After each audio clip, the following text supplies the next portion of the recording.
ada program konyol.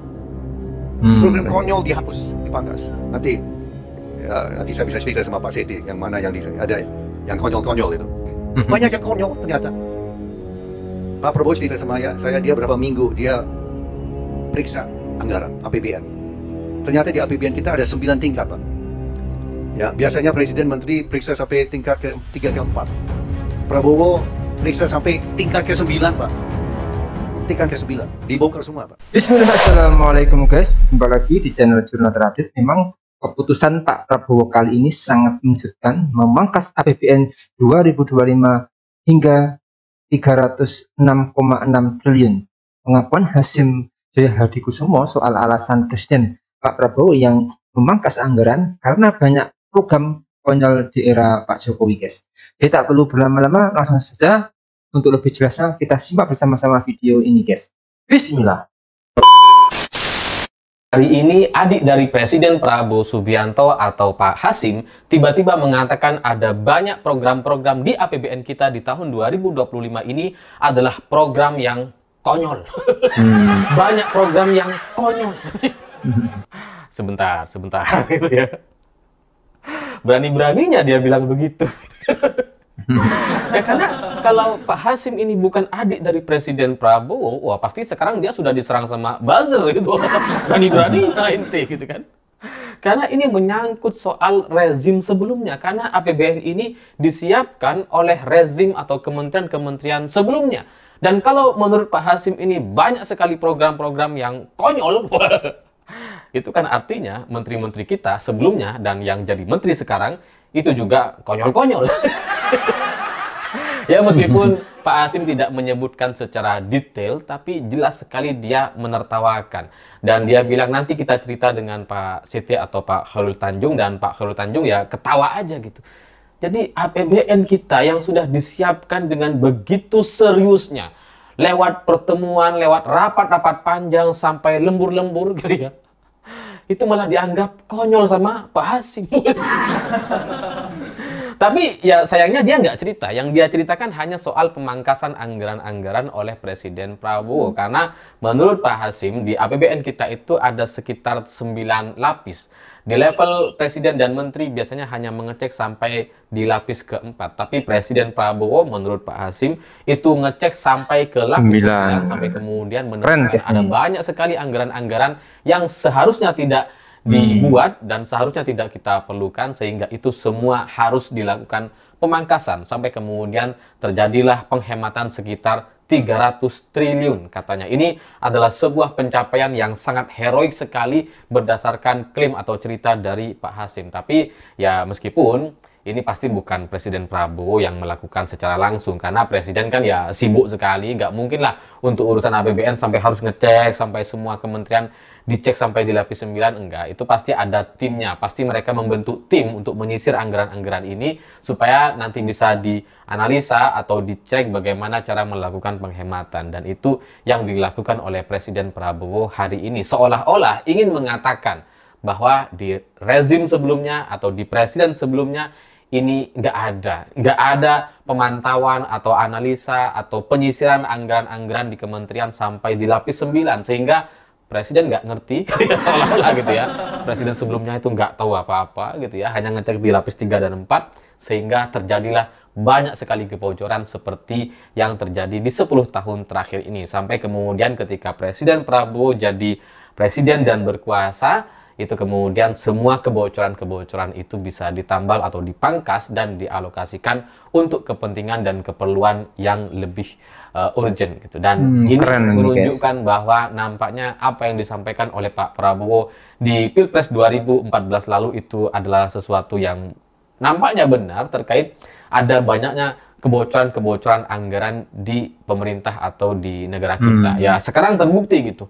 Ada 300 triliun yang berhasil dipangkas, dan itu semua adalah kebocoran. Dan kebocoran anggaran ini benar-benar mengejutkan karena ternyata memang Ibu Sri Mulyani sudah memutuskan atau membuat surat untuk kemudian melakukan pemangkasan di beberapa sektor. Seperti misalkan di ATK atau alat tulis kantor itu memang nampaknya tidak terlalu diperlukan gitu, sehingga dilakukan pemangkasan sampai 90% anggaran, dan kemudian percetakan dan souvenir itu juga dipangkas anggarannya sampai 75,9%. Jadi ya sebenarnya bahasa lainnya ini dihapus gitu, karena misalkan dari 100 juta hanya tersisa 10 juta, itu kan jadi kayak dianggap nggak ada gitu ya. Jadi memang alat tulis kantor ini memang nampaknya sudah tidak relevan dengan kehidupan kita sekarang ini dan tidak terlalu kita butuhkan karena semuanya sudah serba digital. Lalu kemudian ada pemangkasan di sewa gedung, kendaraan dan peralatan dipangkas sampai 73,3%. Belanja lainnya ini juga banyak sekali di APBN kita itu, kalau kita bikin anggaran gitu ya, ada juga tuh belanja lainnya. Kirain cuma proposal anak-anak SMA yang ada belanja lainnya gitu kan. Itu juga kemudian dipangkas sampai 59,1%.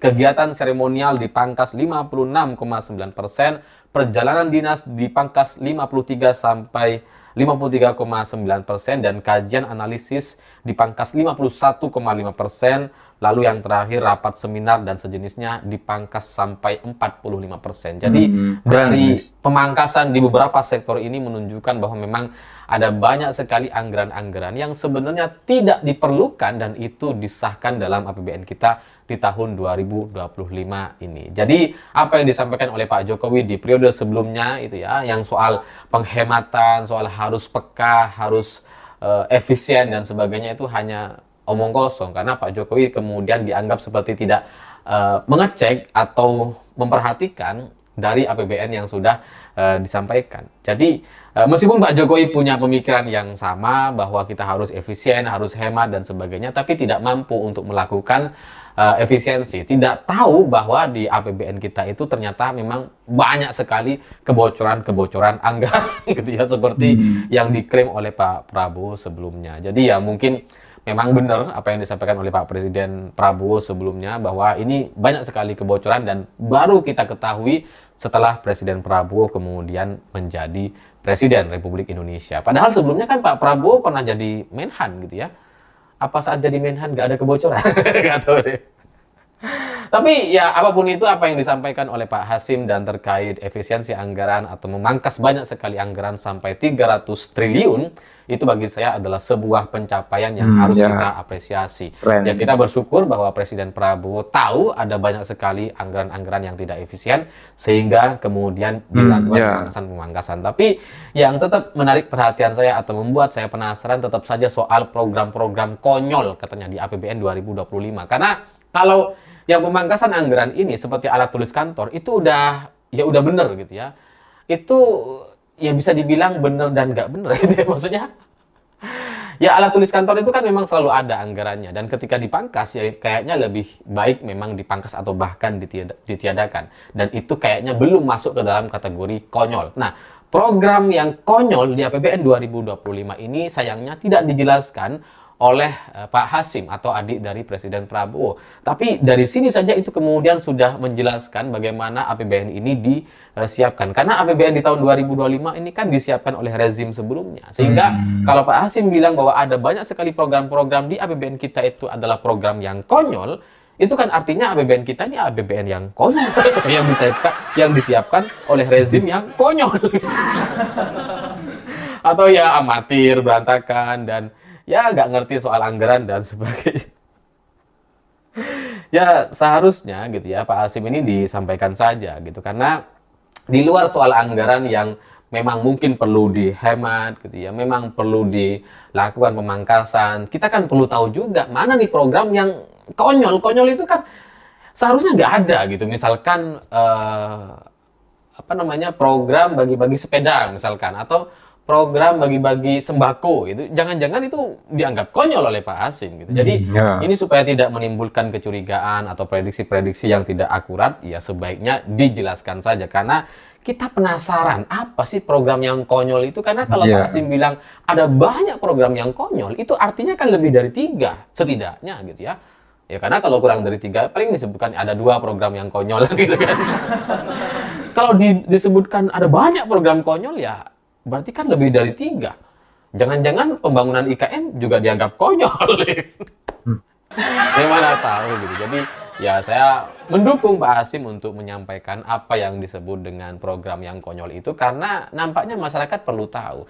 Dan melihat dari bagaimana Presiden Prabowo dan timnya melakukan penyisiran anggaran di APBN di tahun 2025 ini, saya kok yakin apa yang disampaikan oleh Pak Hasim itu ada benernya, bahwa memang ada program yang konyol. Cuma kan nggak disebutkan gitu. Kenapa sih gitu ya? Ini kan bikin penasaran banget gitu. Ibarat mantan kalian yang kemudian nanya kabar tiba-tiba nggak balas lagi, kan penasaran kita gitu. Tahu gitu nggak usah bilang sekalian gitu ya, kalau nggak mau menyampaikan atau kemudian menjelaskan secara detail dan rinci. Ya seharusnya dibuka saja lah berapa yang kemudian menjadi program yang konyol. Oke guys, jadi ini beritanya yaitu dari Jakarta Daily. Berjudul Prabowo bongkar APBN 2025, pangkas 306 triliun dan menghapus program konyol guys. Ini sangat mengejutkan guys. Jadi ini guys, dalam surat tersebut terdapat 16 pos belanja utama yang dipangkas dengan persentase pengurangan yang signifikan. Nah, yang pertama diantaranya adalah ini. Alat tulis kantor ATK dipangkas 90%. Percetakan dan souvenir 75,9%, sewa gedung, kendaraan dan peralatan 73,3%.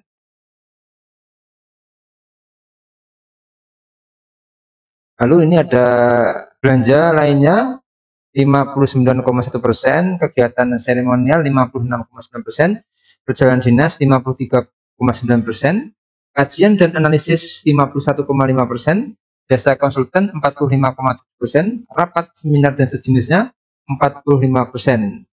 Lalu ada ini honor output kegiatan dan jasa profesi 40%, infrastruktur 34,3%, iklan dan bimbingan teknis BIMTEK 29%, peralatan dan mesin 28%, lisensi aplikasi 21,6%, bantuan pemerintah 16,7%. Pemeliharaan dan perawatan 10,2% guys. Jadi langkah Pak Prabowo ini dan keputusan pemangkasan anggaran ini merupakan bagian dari instruksi Presiden Inpres nomor 1 tahun 2025 yang fokus pada penghematan dan aktivitas belanja negara guys.